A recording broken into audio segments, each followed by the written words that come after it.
بسم اللہ الرحمن الرحیم، لاکھوں کروڑوں درود و سلام نبی کریم صلی اللہ علیہ وآلہ وسلم پر۔ دیکھتی آنکھوں سنتے کانوں ضرب الاسلام کی جانب سے عبد المنان کا سلام پہنچے۔ غم اور پریشانیوں سے بچنے کے لیے رومی صاحب کی باتوں پر عمل کریں۔ اگر حق کی راہ میں مشکلات کا سامنا ہو تو حضرت بلال جیسی زندگی سے سبق حاصل کریں۔ اس دنیا میں درویشوں کے علاوہ دنیا میں باقی لوگ بچوں کی مانند ہیں جو دنیا کے کھیل میں مگن ہے۔ جسمانی بیماریوں یا مالی نقصان سے پریشان نہ ہو، یہ ایک قسم کا صدقہ ہے جو بڑی مصیبتوں کو ٹال دیتا ہے۔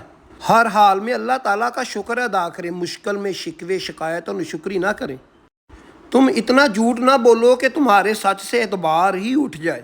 تم زمین پر نہیں رہتے، تم اس پر سے گزر رہے ہو۔ تمہارا ٹھکانہ جنت ہے یا جہنم ہے۔ اگر آپ اپنی دنیا اور آخرت دونوں کو سنوارنا چاہتے ہو تو اپنی زندگی نبی محمد صلی اللہ علیہ وآلہ وسلم کی تعلیمات کے مطابق گزارو۔ جس چیز کو تم اتنا برا سمجھتے ہو سکتا ہے وہ تمہارے حق میں بہتر ہو۔ اپنا حق چھوڑنا بھی صدقہ ہے۔ خالی غصہ ذبح کر دیا کرو، یہ بھی صدقہ ہے۔